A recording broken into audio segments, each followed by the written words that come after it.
Soy el doctor Horacio Difonso y en esta clase me voy a referir al estupor y al coma. Vamos a comenzar definiendo el estado de coma. Según Plum y Posner, el coma es un estado de falta de respuesta psicológica sin fenómeno de despertar y en el cual el sujeto permanece con los ojos cerrados. Fíjense que acá pongo la palabra psicológica entre comillas porque en verdad quizá estrictamente no es una respuesta psicológica. Lo que quieren decir Plum y Posner es que el paciente no recupera su psiquis en cuanto al contacto con su medio ambiente. Lo importante es saber que el paciente no se despierta y que permanece con los ojos cerrados. Como vamos a ver con el correr de la clase, esto último es muy importante, porque antiguamente se denominaba en forma no correcta algunos pacientes que se suponía estaban en coma, pero con los ojos abiertos, y se los denominaba comas vigilis. Bueno, coma vigil o coma vigiles. Eso no es correcto, ya vamos a ver que en general son estados vegetativos y por definición el paciente en coma está con los ojos cerrados y no se lo puede despertar con ningún estímulo. Menciono a Plum y Posner con su definición clásica porque, bueno, Fred Plum y Jerome Posner en el año 80 hicieron la primera edición de su libro de Estupor y Coma, acá está traducido la segunda edición del año 82, donde está tratado con mucho detalle la exploración semiológica de los pacientes en coma, que es buena parte de lo que vamos a tratar en esta clase. Y como dato histórico, fíjense que en la edición original del libro de Plum y Posner se basaba en las enfermedades comatosas, por la traducción, de John Shane, que no fue nada más y nada menos que el mismo que la respiración de Cheyne-Stokes. Fíjense que esos casos de letargo y apoplejía, como le llamaba, los hizo Shane, que era escocés, estaba en la Universidad de Edimburgo y de Glasgow en el año 1812. Entonces, el coma es una alteración del estado de conciencia. No se puede despertar aún con estímulos intensos y la respuesta a estímulos dolorosos tiende a ser estereotipada o refleja. ¿Qué significa esto? Que el paciente en coma no se despierta con ningún estímulo, pero sí puede tener movimientos motores de distinto tipo que pueden ser reflejos o estereotipados. Pero lo que no hace es despertarse, o sea, recuperar la conciencia, el estado de vigilia. Un paso anterior en los trastornos de estado de conciencia al coma es el estupor. Fíjense, el estupor es disminución del estado de conciencia. El paciente despierta solo con estímulos vigorosos y el paciente no interactúa significativamente. La diferencia fundamental entre estupor y coma es que el paciente que está estuporoso se lo puede lograr despertar, o sea que abra los ojos, seguramente por muy poquito tiempo, a veces instantes, pero tampoco logramos comunicarnos con él y él no puede interactuar significativamente, pero logra despertarse, que diferencia claramente el estado de estupor del estado de coma. ¿Cómo lo podemos despertar? Bueno, con un estímulo vigoroso, por ejemplo, alguna maniobra que le provoque dolor, llamándolo fuerte o gritándole al oído, abre los ojos momentáneamente, no interactúa y enseguida, cesado el estímulo, vuelve a cerrar los ojos y parecer como dormido. Hemos mencionado entonces que el estupor y el coma son alteraciones las más graves del estado de conciencia. El estado de conciencia es el que nos permite estar conscientes de nosotros mismos, de nuestro organismo y sobre todo del medio ambiente que nos rodea. Y el estado de conciencia, para tenerlo, requiere de el sistema reticular activador ascendente intacto, o sea, no lesionado, y un hemisferio intacto o parte de un hemisferio intacto. El estado de coma, por otro lado, requiere que haya disfunción del sistema reticular ascendente o una disfunción cerebral bihemisférica.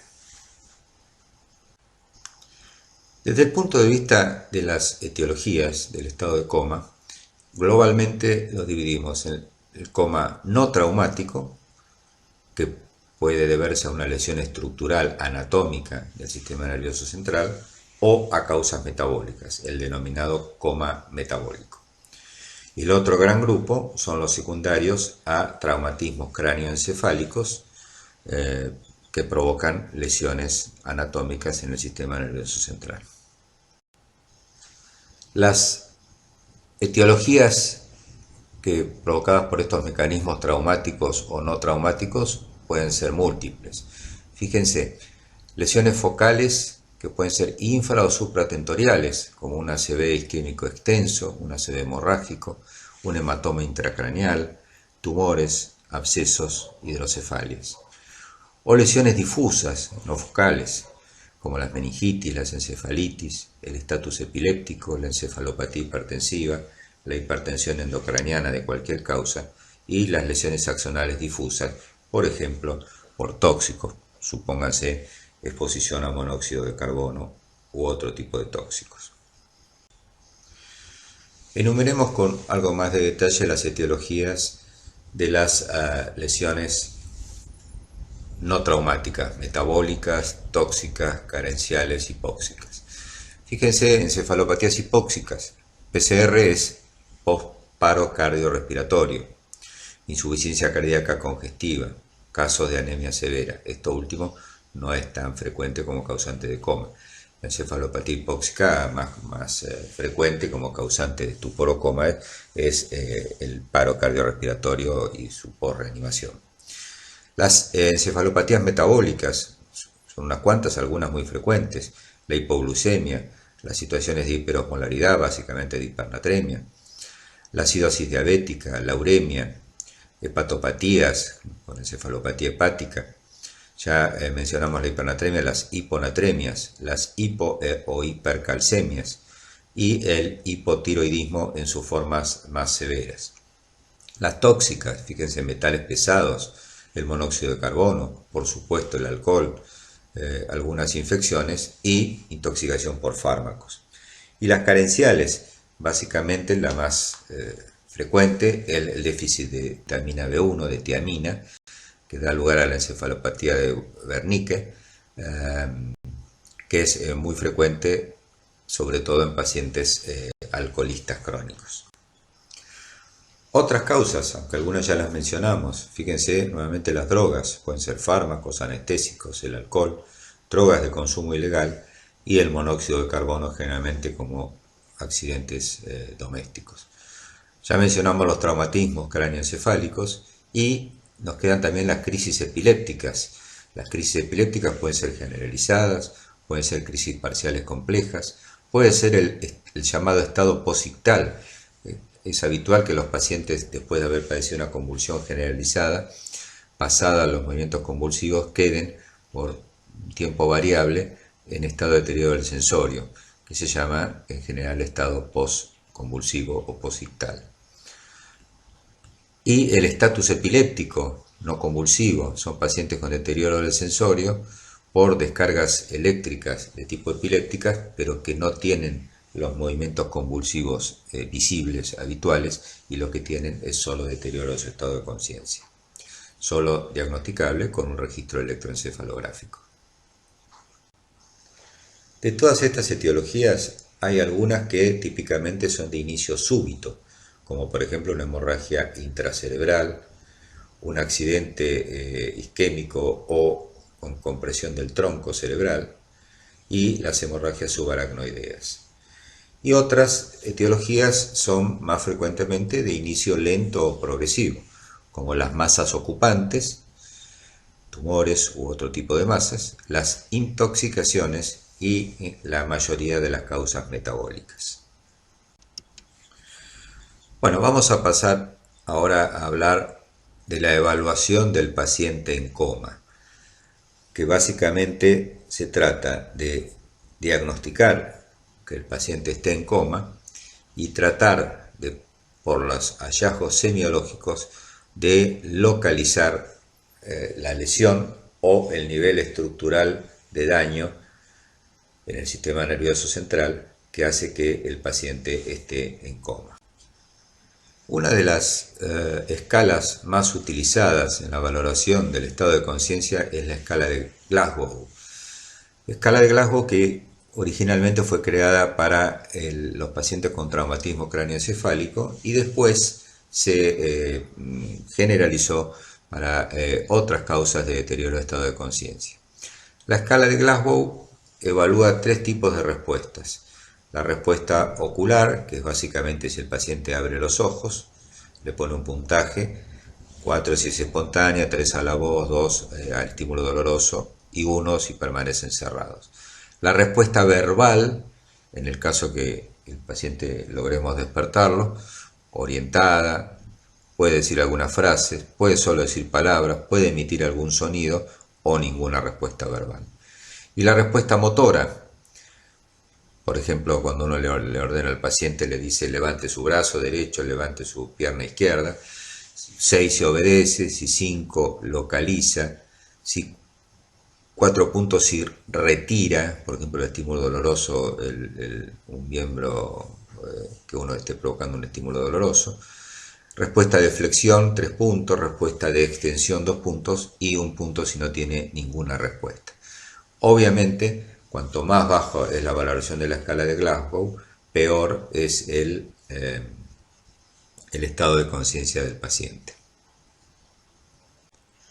Otra escala menos conocida es el score de 4, porque comprende 4 ítems. La respuesta ocular, fíjense los distintos puntajes que se les pone, la respuesta motora, los reflejos del tronco cerebral, que después vamos a ir viendo, y el tipo de respiración. Esta escala del score de 4 es parecido entonces a la escala de Glasgow, pero comprende además los reflejos de tronco y la respiración.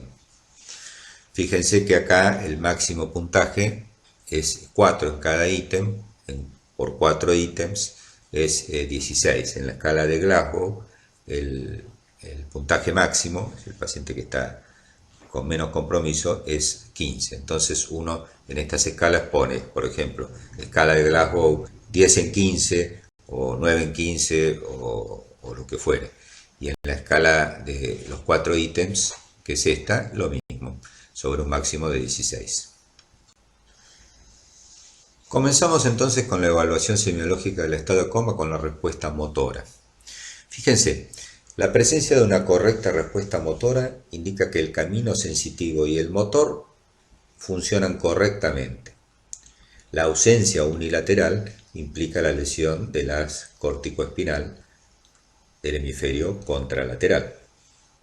Y la ausencia bilateral de respuesta motora habitualmente implica una lesión del tronco cerebral piramidal bilateral u puede significar un origen psicógeno. Esto último a veces es bastante difícil diferenciar el llamado coma psicógeno de un verdadero coma por lesión estructural o metabólica. Hay 3 respuestas motoras estereotipadas que el paciente puede presentar y en general corresponden a lesiones severas. Una es la llamada respuesta de decorticación, que corresponde con lesiones de la cápsula interna o de los pedúnculos en su parte rostral. La otra es la respuesta de descerebración, que corresponde a una disfunción grave o destrucción mesencefálica y compromiso protuberancial rostral. Y la respuesta de descerebración con flexión de piernas corresponde a una extensa lesión de tronco y de la protuberancia a nivel trigeminal. Ahora los vamos a ver estas respuestas en unos dibujos. Acá vemos graficadas las respuestas de descerebración y las respuestas de decorticación. Fíjense el dibujito de arriba, la rigidez de descerebración es una postura en extensión, las piernas quedan bien extendidas, fíjense los pies, ambos pies están extendidos y generalmente rígidos, y fíjense, las manos adoptan una posición, los brazos en una posición de extensión con las manos que a veces se ponen como en garra. En cambio, la posición o la rigidez de decorticación, el paciente es una postura como en flexión. Fíjense, los brazos están flexionados a nivel del codo, las muñecas también. En general hace un movimiento a nivel de las muñecas, como flexionándolas aún más, y en los miembros inferiores se produce una flexión que puede ser mayor a nivel de las rodillas y un movimiento de supinación a nivel de los pies. Es un poco difícil darse cuenta con los dibujos, pero cuando uno ve este tipo de respuestas son muy evidentes la diferencia entre uno y la otra. Esas respuestas que hemos visto recién de decorticación y de celebración pueden ser espontáneas o desencadenadas, sobre todo por estímulos dolorosos. Repito que el paciente, si está en coma, no se despierta y tiene esas respuestas motoras estereotipadas. El paciente en coma también puede tener actividad motora espontánea. Por ejemplo, que tenga temblor, que tenga mioclonías, que tenga asterixis o que tenga crisis convulsivas multifocales. También puede tener espasmos de los músculos flexores o espasmos de los músculos extensores. Cuando el paciente tiene temblor, mioclonías, asterixis o crisis multifocales, generalmente, sobre todo las mioclonías y la asterixis, es secundario a trastornos metabólicos. Cuando tiene espasmos flexores o extensores, es más frecuente que sea debido a casos de meningitis, de hemorragia subaracnoidea o hemorragias intraventriculares. La posición de los ojos, que como ya sabemos el paciente no tiene los ojos abiertos, tenemos que abrírselos pasivamente levantando el párpado superior. La posición ocular nos puede dar información. Fíjense que si uno observa que el paciente tiene desviación conjugada de la mirada hacia un lado, o sea, los dos ojos mirando para el mismo lado, derecho o izquierdo, significa un compromiso hemisférico homolateral o un compromiso protuberancial contralateral. Es típico decir que el paciente con lesiones supratentoriales, lo del compromiso hemisférico homolateral, mira su lesión, su hemisferio lesionado. En cambio, si es infratentorial, el paciente mira, es una forma de decir, por supuesto, tiene desviados los ojos hacia, no la lesión del sistema nervioso central, sino a su lado hemipléjico. Si tiene desviación conjugada de la mirada hacia abajo, o sea, los dos ojos mirando hacia abajo, habitualmente habla de compromiso mesencefálico. Y si tiene desviación no conjugada de la mirada, o sea, un ojo para un lado y el otro ojo para el otro lado, estas son las formas más graves, hablan de un compromiso mesencefálico grave de tipo estructural, o sea, anatómico. También debemos observar cuando abrimos los ojos del paciente en coma si se ven movimientos oculares espontáneos, que pueden ser de distinto tipo. Puede haber movimientos conjugados, erráticos, quiere decir que los dos ojos se van moviendo de un lado hacia el otro en forma errática, pero siempre conjugada, que se ve esto en general en lesiones hemisféricas. Si se produce una alternancia periódica parecida a la anterior, conjugada, pero en forma más rápida y por periodos, se llaman movimientos en ping-pong, también se ve en lesiones hemisféricas.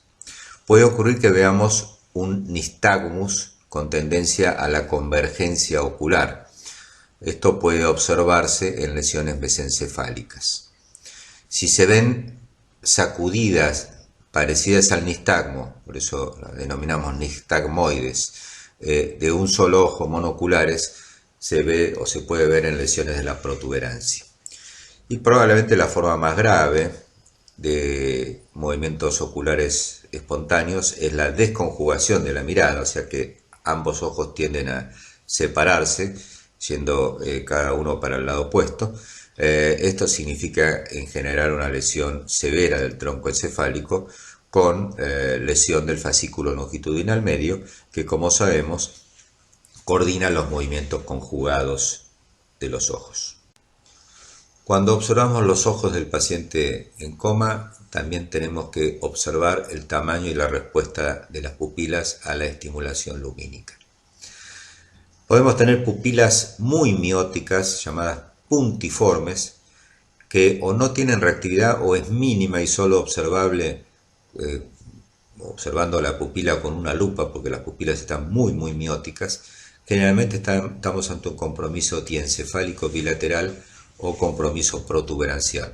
Recordar que pupilas puntiformes se ve en lesión de la protuberancia y también se puede ver en las lesiones metabólicas por intoxicación por opioides. Si tenemos pupilas con dilatación unilateral, sin respuesta a la luz ni tampoco reflejo consensual, generalmente estamos ante un compromiso del tercer par craneal, el motor ocular común, habitualmente por una hernia del proceso uncinado. Y si tenemos pupilas de tamaño intermedio, o sea, no están ni midriáticas ni mióticas, y están fijas, no tienen reflejos, generalmente estamos ante un compromiso mesencefálico. En este dibujo se grafica lo que estábamos hablando de las pupilas. Fíjense que cuando el nivel es diencefálico, las pupilas son mióticas y reaccionan a la luz. Ya cuando el nivel es mesencefálico, se ponen en posición mediana y son fijas, o sea, sin respuesta. Y en la protuberancia, como dijimos, son puntiformes, en general sin respuesta a la luz o muy difícil de observar.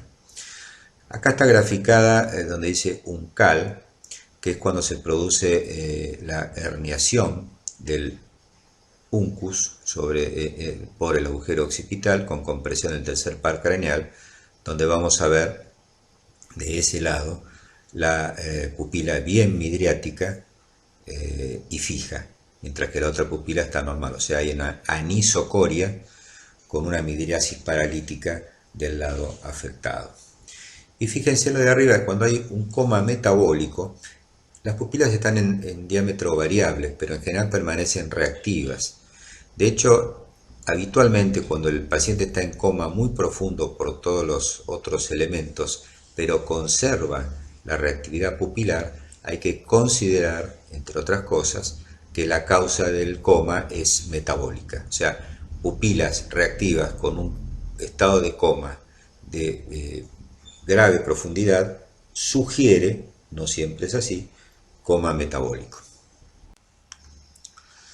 Podemos observar también si están conservados o no los reflejos oculares, de los cuales hay dos tipos, los oculocefálicos y los oculovestibulares. Los reflejos oculocefálicos, también conocidos como reflejos en ojos de muñeca, porque hacen recordar algunas muñecas antiguas que cuando se movía la cabeza los ojos iban hacia el lado opuesto. Cuando están presentes, significan en general que hay una depresión cortical leve. Lo vamos a ver en un dibujo seguidamente, pero digamos, cuando uno pasivamente le mueve la cabeza, supongamos, hacia el lado izquierdo al paciente, los dos ojos conjugadamente quedan hacia el lado contralateral, hacia el lado derecho. Y si hacemos la maniobra contralateral, pasa exactamente lo mismo. Movemos la cabeza hacia la derecha, los ojos quedan conjugadamente como mirando hacia la izquierda. Eso es cuando están presentes. Los óculos vestibulares los podemos desencadenar irrigando con agua fría el oído y si están presentes se produce una desviación conjugada hacia el lado irrigado corta de un par de minutos si los reflejos del tronco están conservados. Puede producirse además también, además de la mirada conjugada hacia el lado irrigado, movimientos de tipo nistagmos sin fase rápida. Pero lo que hay que observar fundamentalmente es la desviación conjugada hacia el lado irrigado cuando es con agua fría. En estos dibujos graficamos los reflejos oculocefálicos u ojos de muñeca. Fíjense que en los dibujitos marcados como A, los oculocefálicos están presentes. Esto es normal. La respuesta se ve cuando uno lateraliza la cabeza hacia un lado y hacia el otro, observando la mirada conjugada hacia el lado contralateral. También se puede buscar, como los dibujitos que están en el medio, moviendo la cabeza hacia arriba o hacia abajo, flexionando o extendiéndola, y la respuesta es la misma. Si uno lleva la cabeza hacia arriba y hacia atrás, ambos ojos conjugadamente van hacia abajo y viceversa. En las señaladas como B, si ustedes observan los dibujitos, hay cierta respuesta, pero no está completa, están parcialmente alterados. Pero en las figuritas marcadas como C, no hay respuesta de tipo ojos de muñeca. La presencia de los reflejos oculocefálicos u ojos de muñeca indican un tronco cerebral indemne, junto con los oculovestibulares. La ausencia de los reflejos oculocefálicos u ojos de muñeca indican daño del tronco cerebral. Nuevamente acá vemos graficados, ya hablamos de los oculocefálicos u ojos de muñeca. Fíjense abajo las respuestas calóricas u oculovestibulares. Se estimula con agua bien fría, 0 grados. La respuesta normal, a la izquierda, se ve una respuesta tónica con desviación conjugada de los ojos hacia el lado irrigado. En el medio se ve una respuesta asimétrica, el ojo ipsilateral se desvía hacia el lado irrigado, pero el otro ojo no. Esto ya está hablando de una lesión mesencefálica que si el daño sigue rostro caudal va a tener, como se ve en la figurita de la derecha, una respuesta totalmente negativa. O sea, los ojos no se mueven, ninguno de los dos, ante el estímulo con agua fría del oído. Bueno, vamos a ver en estos dibujos cómo integramos lo que hasta ahora estuvimos diciendo en cuanto a los datos semiológicos que nos ayudan a determinar el nivel encefálico de daño cerebral en un paciente en coma. Esto nos permite ver lo que se llama el deterioro rostrocaudal. ¿Esto qué significa? Que cuanto más abajo del encéfalo, llegando al tronco cerebral, está ubicada la lesión, por supuesto que es más grave y probablemente irreversible. En muchas lesiones estructurales el deterioro se va haciendo de esa forma, rostrocaudal. O sea, el paciente puede empezar con daño a niveles más altos encefálicos y progresar a niveles más bajos. Progresión o deterioro rostrocaudal. Bueno, acá estos dibujos nos muestran la respuesta pupilar a la luz, los reflejos oculares, oculocefálicos y oculovestibulares, y las respuestas motoras al estímulo doloroso. Fíjense que arriba, en lo que dice diencefálico precoz, las pupilas están en posición intermedia y ambas tienen adecuada respuesta a la luz.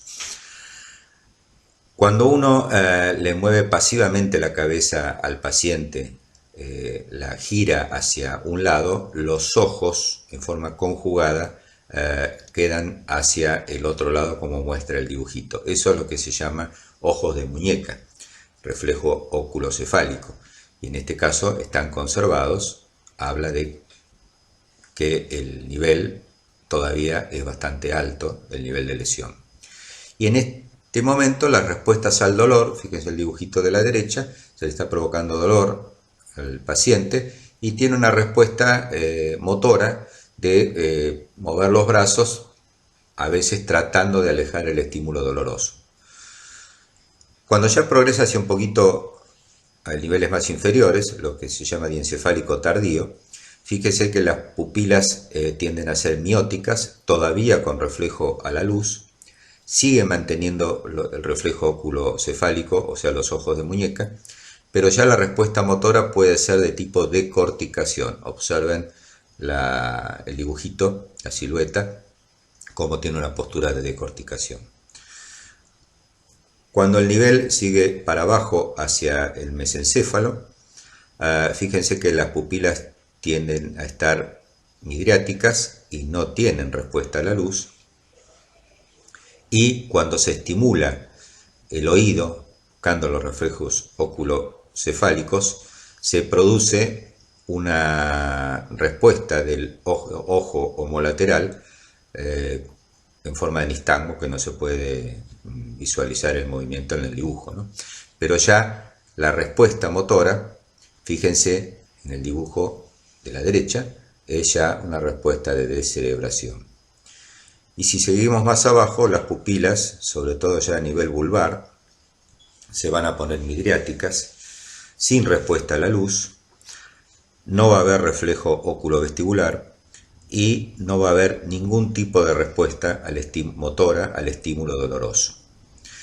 De este dibujo solamente les quiero resaltar una cosa que por ahí no es del todo correcta en la práctica y con respecto a lo que hemos dicho anteriormente. Cuando el nivel es pontino, en la protuberancia, salvo que sea la protuberancia muy baja ya en el bulbo, las pupilas no están en esta posición midriática, están mióticas puntiformes, como lo hemos dicho antes, y pueden llegar a tener una respuesta a la luz que es muy difícil de observar. Así que recuerden, esto es más o menos la secuencia de la respuesta pupilar a la luz, los reflejos oculares, oculocefálicos y oculovestibulares. Recuerden a qué se llama oculocefálicos los ojos de muñeca, que están muy bien graficados en este dibujito, respuestas motoras al dolor. Pero la salvedad es que en nivel protuberancial alto encontramos pupilas puntiformes con escasa o difícilmente visible respuesta a la luz. Observar la forma de respirar del paciente también es de utilidad para determinar el nivel de lesión. Podemos encontrar pacientes que tienen, como vemos en el trazado de arriba, respiración de Jayne-Stokes. O sea, como ustedes saben, respiración con hiperventilación creciente, decreciente, periódica, interrumpida por pausas de apnea. Esto, en general, en la respiración de Jayne-Stokes son lesiones corticales. Podemos tener una hiperventilación neurogénica central, graficada en el segundo trazado, que el paciente está continuamente hiperventilando, y eso ya en general se ve en lesiones con daño de tronco a nivel diencefálico, mesencefálico. Podemos tener respiraciones apnéusticas, pausas de fin de inspiración, o la respiración más irregular de todas, las atáxicas, que indican lesiones muy bajas, lesiones de tipo vulvar y de muy mal pronóstico.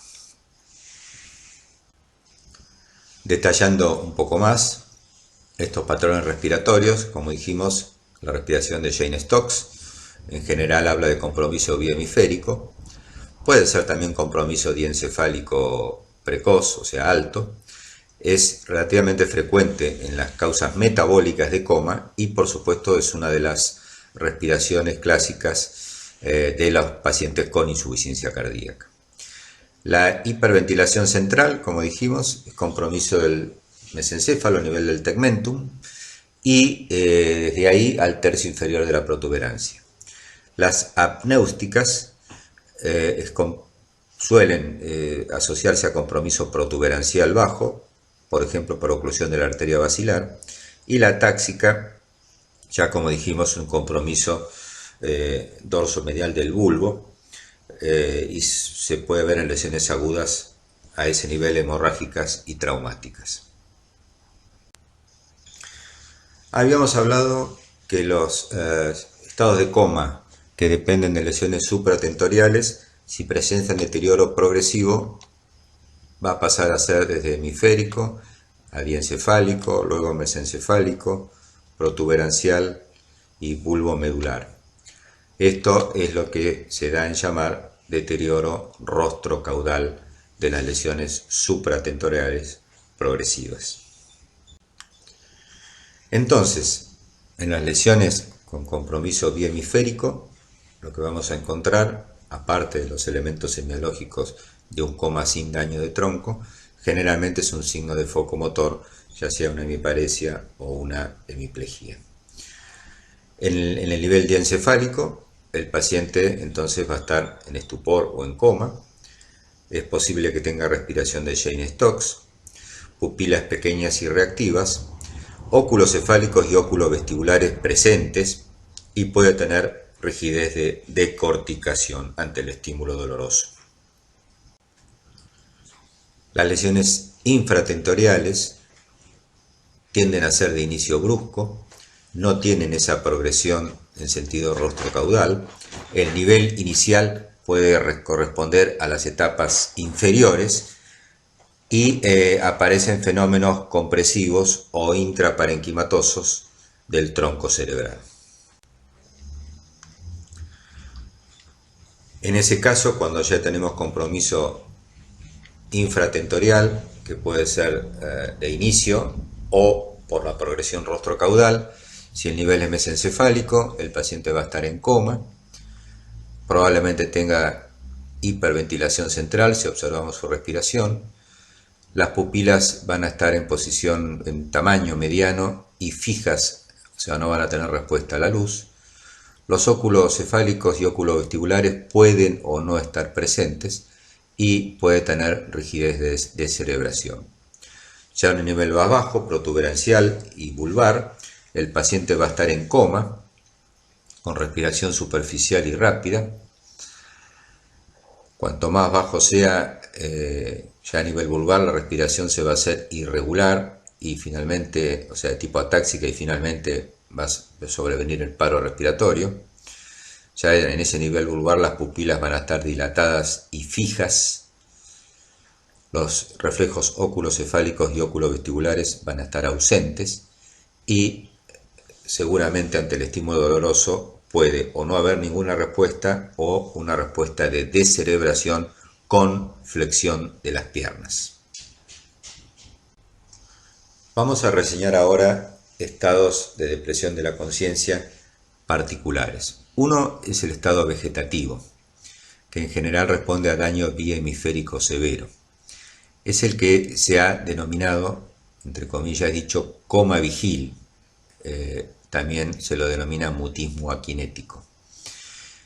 En realidad no es un estado de coma en el sentido estricto y de acuerdo a su definición. Por eso habíamos dicho inicialmente que el término coma vigil no es totalmente correcto. Estos pacientes han recuperado el ciclo sueño-vigilia, de manera tal que por momentos o por tiempos, periódicamente están con ojos abiertos. Tienen reflejos de tronco presentes.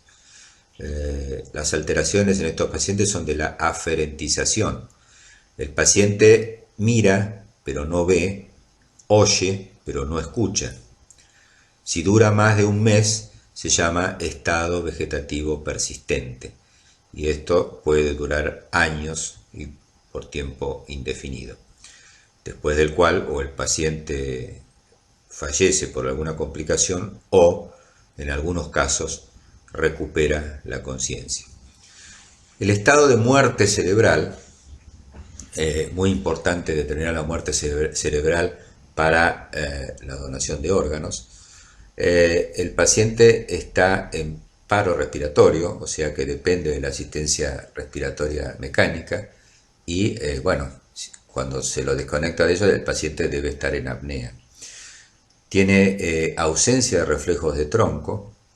Si se le administra atropina no tiene ninguna respuesta en cuanto a su frecuencia cardíaca. El electroencefalograma, el registro electroencefalográfico es plano, no muestra ninguna actividad cortical cerebral. Los potenciales evocados auditivos no registran ondas y eventualmente, si se hace una angiografía de los 4 vasos de cuello, prácticamente demuestra detención de la circulación. Esos pacientes son los que tienen muerte cerebral, que es absolutamente irreversible, y ese diagnóstico se requiere para la donación de órganos. Otros dos estados que conviene recordar son lo que se llama estado de conciencia mínima. Esos pacientes tienen algunas conductas asociadas a determinados estímulos. Por ejemplo, tienden a, ante un estímulo doloroso, adecuadamente a tratar de retirar el estímulo o seguir comandos simples, como por ejemplo decirle levante la mano o alguna otra orden simple, pueden llegar a cumplirlas. Se deben distinguir, por supuesto, estos movimientos de conductas reflejas. Puede tener además respuesta gestual o verbal por sí o por no. El paciente es capaz a veces de verbalizar y a veces por el gesto de decir que sí o decir que no. Esto puede deberse a traumatismos, enfermedades degenerativas o accidentes cerebrovasculares y puede evolucionar en forma favorable, siempre y cuando la lesión no le provoque después un deterioro rostrocaudal. Y el síndrome de enclaustramiento.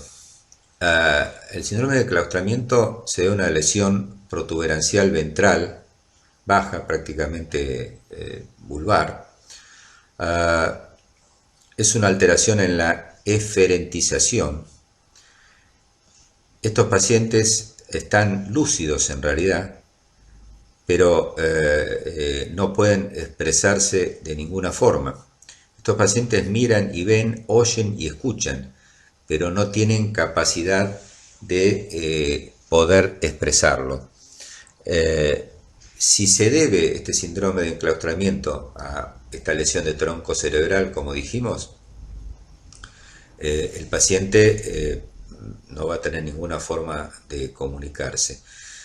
Puede haber este tipo de síndromes en algunas enfermedades que provocan deterioro progresivo de la capacidad de movilizarse, como suele ocurrir en una enfermedad neurológica que se llama esclerosis lateral amiotrófica o enfermedad de Charcot, donde el paciente progresivamente pierde toda la posibilidad de moverse, necesita asistencia respiratoria mecánica, no está en coma y por lo menos por un tiempo puede llegar a solamente mover sus ojos hacia arriba como para indicar que sí o que no. El síndrome de enclaustramiento, sea por estas lesiones de tronco o por ejemplo por una esclerosis lateral amiotrófica, imagínense que es una situación absolutamente terrible, porque es un paciente que está lúcido y no puede expresar absolutamente nada. Hablando un poco dramáticamente, ni siquiera puede expresar deseos de morirse para terminar con la, digamos, prácticamente tortura que está padeciendo. Nuevamente en este cuadro integramos algunos de los elementos que distinguen el coma del estado vegetativo, del estado de conciencia mínima, del mutismo kinético, del síndrome de enclaustramiento y del coma llamado psicógeno. Bueno, por definición, el paciente en coma, el despertar está ausente. El paciente no abre los ojos, no se despierta, no tiene conciencia y no tiene respuesta a estímulos salvo las respuestas motoras reflejas que hemos descrito. El paciente con un estado vegetativo, que si lleva más de un mes se llama persistente, tiene el despertar preservado, ciclo sueño-vigilia preservado, pero no tiene la conciencia ausente, puede estar con ojos abiertos, con movimientos oculares erráticos, puede tener respuesta a estímulos y tiene sus funciones autonómicas conservadas.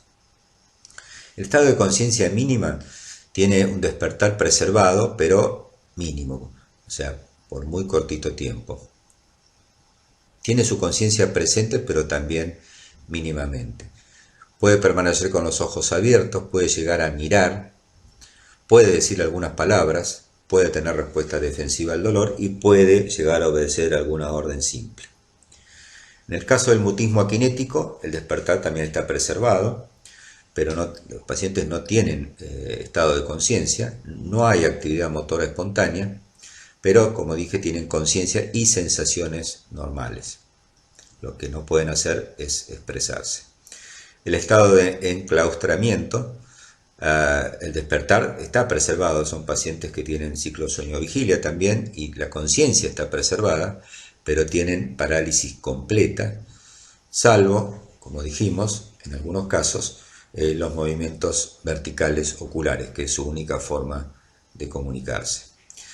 Y existe la posibilidad de tener el llamado coma psicógeno, que es, como su nombre lo indica, una especie de simulación psicológica, donde el paciente en realidad puede despertarse, pero aparenta no poder hacerlo. Lo mismo que la conciencia, que está preservada, pero aparenta estar alterada. Y acá el examen físico es cambiante. Por ejemplo, cuando uno trata de abrirle los ojos en forma pasiva, tiende a hacer fuerza para cerrarlos, o sea, oposición a la apertura ocular. Si uno levanta el brazo, que aparenta estar paralizado, y trata de dejarlo caer de manera tal que caería sobre la cara del paciente, el brazo se desvía de manera tal que no se golpea al caer, termina cayendo al costado del cuerpo. Bueno, son elementos que, dichos muy globalmente, ayudan a pensar, aparte de toda la historia clínica, que el paciente tiene un coma psicógeno. Son pacientes que incluso por ahí, aún entre estímulos dolorosos intensos, aparentan ninguna respuesta. En esta clase entonces hemos revisado la semiología de la evaluación de los trastornos de la conciencia en su grado más extremo, que son el estupor y el coma, y en particular nos hemos dedicado a detallar cuáles son los elementos semiológicos que nos ayudan a determinar en un paciente en coma cuál es el nivel de lesión que tiene. De ahí las posibilidades de recuperación. Por supuesto que todos estos datos semiológicos, en el caso de la atención de los pacientes, van a ser completados con estudios complementarios de diagnóstico, como son las neuroimágenes, que sobre todo en los casos de daños estructurales anatómicos nos mostrarán las lesiones correspondientes. Muchas gracias.